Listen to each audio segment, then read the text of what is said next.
Buenas, ¿cómo andan? Soy Nahuel, algunos me conocerán, otros no, pero bueno, hoy tengo el privilegio, el gusto de compartir con ustedes un poco de lo que Dios me viene hablando y que me parece un tema súper importante, súper central en nuestra vida, que es nuestra mente. Sí, no nuestro cerebro, nuestro cráneo, sino nuestros pensamientos. ¿Cuáles son los ataques y cómo podemos entrenarlos? Una de las películas que trata este tema que más me gusta es Inception o El origen en español, que se trata de una serie de estafadores y engañadores que intentan meterle una idea a una persona. Intentan meter la idea de que abandone los negocios del padre, algo que él no quería hacer, digamos, y que cambie de rumbo, que cambie una decisión. Y bueno, es toda una trama ahí que estafadores y todo lo hacen a través de sueños y se meten en la cabeza para insertarle esta idea. Y yo me ponía a pensar de que quizás a veces nosotros también sentimos que tenemos pensamientos que no son propios, que no son nuestros, que son ajenos, que quizás sentimos como que alguien nos inserta esos pensamientos. Y déjame decirte que tenemos a alguien trabajando arduamente, un agente externo, por meternos y sembrarnos pensamientos, por inyectarnos pensamientos que no tienen lo mejor para nosotros. La Biblia dice de que no tenemos pelea contra carne ni sangre, sino contra los gobernadores de este mundo. Y Satanás y sus demonios están muy empecinados en tu mente, en mi mente. Y hoy quería compartirte tres ataques que tiene Satanás para con nuestra mente como hijos de Dios. El primer ataque es el pecado. Y está a lo largo de toda la Biblia cómo Satanás busca arrastrarnos hacia el pecado, busca tirarnos hacia algo lejos de Dios, busca que nosotros nos rebelemos contra Dios. En los no cristianos, Satanás se enfocará en que no crean en Dios, en que no se acerquen al Evangelio, en que no tengan fe. Pero en los cristianos, gran parte de sus cañones van en que nosotros vivamos una vida desordenada, alejada de Dios, no en santidad. Satanás, a través de distintas imágenes, de medios, de una charla, de un chat con algún amigo, intenta motivarte a pecar.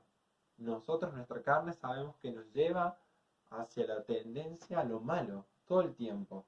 Pero Satanás siembra esos pensamientos en nuestra mente y en nuestro corazón para que desviemos nuestra mirada de Dios. Un consejo que dice la Biblia dice, ¿cómo limpiará el joven su camino? Con guardar tu palabra. ¿Y cómo nosotros podemos limpiar nuestra mente del pecado de Satanás? Uno de los motivos y una de las formas es guardando la palabra de Dios, obedeciendo lo que Dios nos dice. Parece fácil decirlo, pero sabemos cómo el Satanás utiliza tantos dardos y tantos bombardeos para arrastrar nuestra vida hacia el pecado y hacia una vida lejos, desconectada de Dios, rota nuestra comunión con el Padre. Primer ataque, el pecado. El segundo ataque es la culpa. Y para esto quería que viéramos un ejemplo que sale en la Biblia, que es Job. ¿Sí?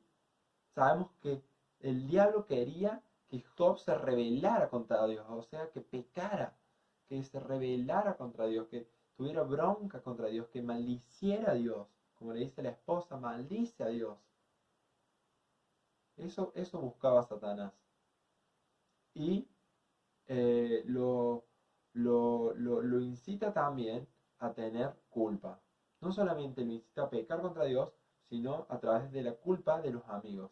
Los amigos de Job le hacen sentir culpable por algo que él no había hecho. Él no había hecho pecado, pero los amigos lo hicieron sentir culpable por, eh, por toda esa catástrofe que estaba teniendo su familia, sus viñedos y todo, sus viñedos, sus cultivos y todo su entorno.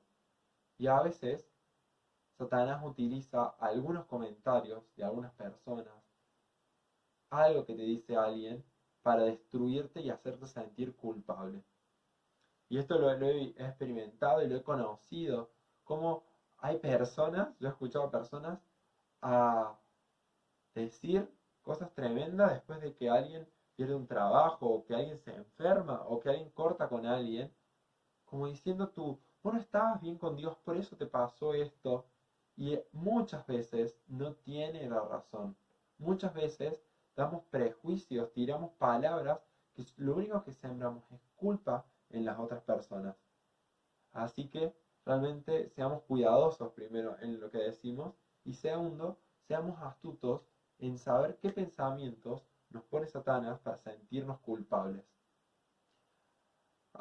A veces cuando cometemos pecado, sentimos esa culpa de haber pecado. Y eso está bien, es una culpa genuina, porque nos tiene que hacer sentir mal cuando pecamos. Pero cuando ya hemos perdonado, cuando no, cuando no depende de nosotros también, como Job que no había hecho nada malo, o cuando ya hemos perdonado y sentimos culpable de vuelta, sentimos que no somos merecedores de la gracia de Dios, eso no tiene nada que ver con Dios. En Romanos, Dios nos dice, ¿quién acusará a los escogidos de Dios? Pablo dice, ¿quién acusará a los escogidos de Dios? Si Dios es el que se justifica, ¿quién los condenará? Si Jesús murió por ellos, si Jesús ya los perdonó. Pero Satanás trabaja con la culpa, trabaja con los comentarios de los otros para hacernos sentir culpables, que no podemos servir a Dios, que no podemos bautizarnos, que no podemos comprometernos más, que no podemos tener una familia, porque hemos hecho cosas que a Dios no agradan o porque tenemos tal o cual cosa. Y la culpa no viene de Dios.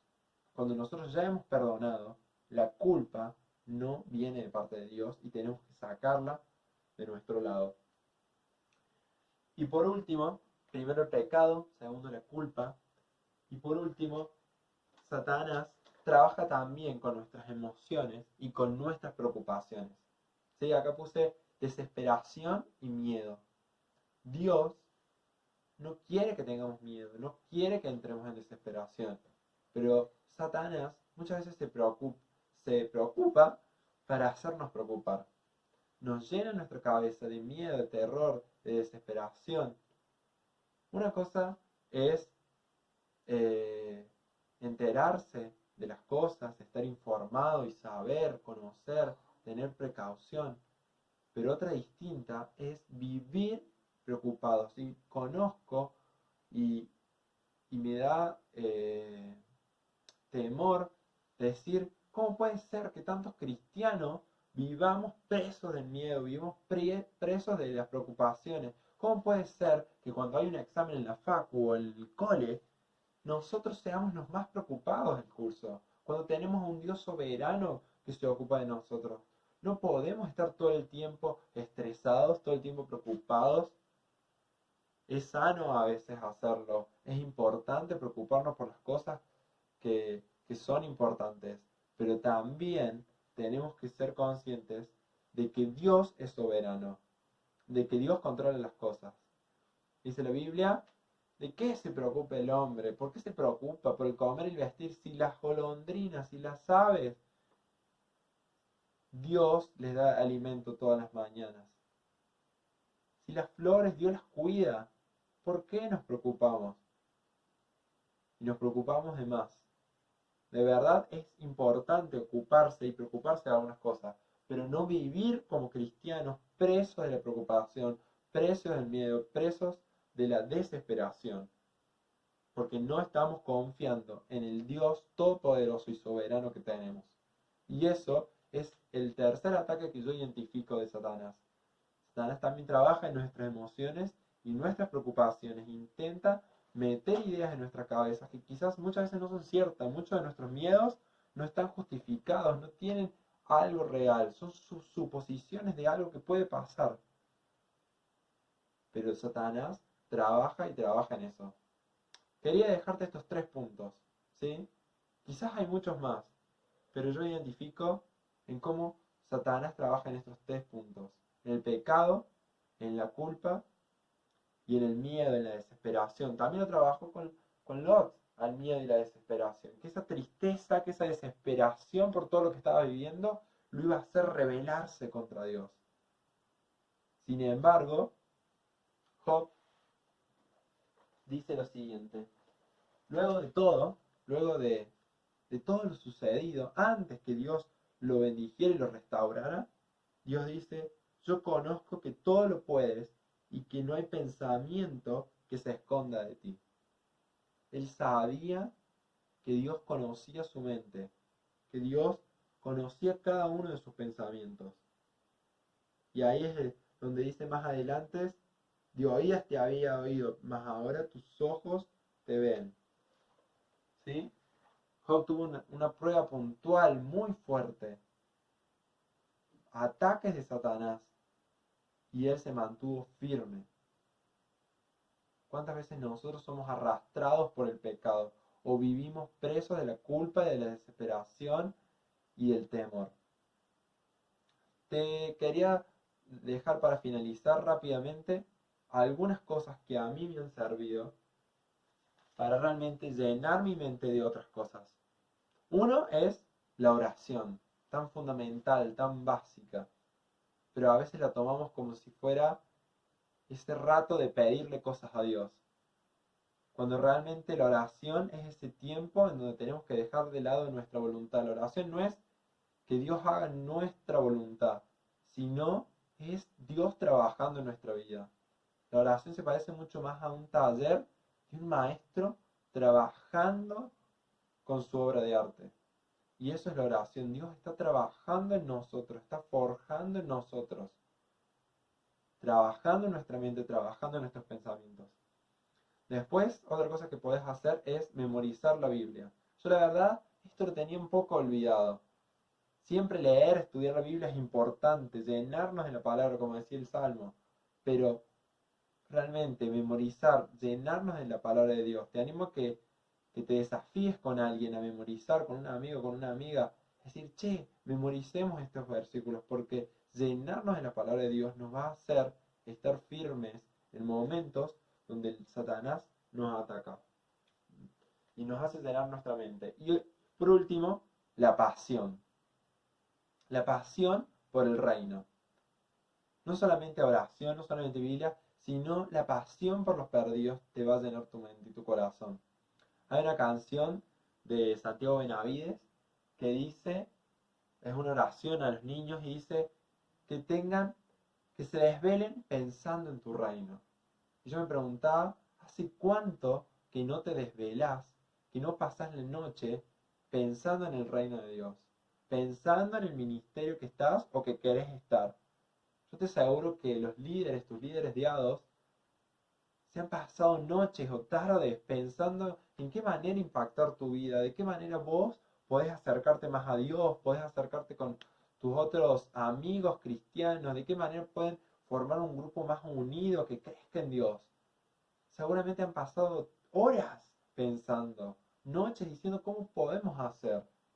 Realmente, ¿cómo está tu pasión por Dios? ¿Realmente alimenta tu mente? ¿Pensás en las cosas de Dios? ¿Pensás en el ministerio? ¿Pensás en la iglesia? ¿En cómo podés mejorar vos dentro de la iglesia?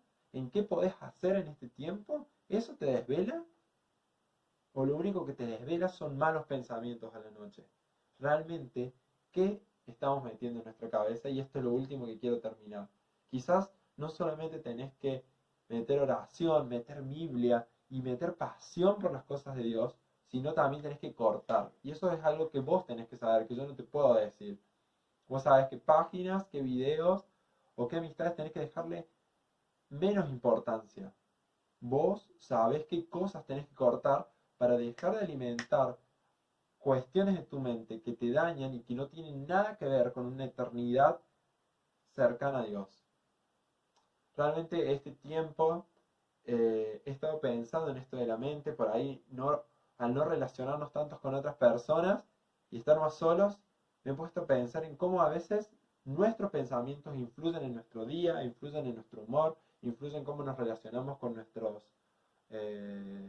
más cercanos, con nuestra familia, y realmente nuestra mente influye en todas nuestras acciones. Y no podemos descuidar nuestra mente, no podemos dejar que el enemigo, así como en el origen, inserte pensamientos en nuestra vida. Quizás ya lo hemos naturalizado, quizás ya no distinguimos qué pensamientos son ataques de Satanás y qué pensamientos son propios. Que realmente esta pequeña reflexión te haya servido para pensar en esto, en qué cosas tenés que cortar y en qué cosas tenés que alimentarte para llenar tu mente de Dios y de sus planes eternos. Te mando un abrazo y espero que nos podamos ver pronto.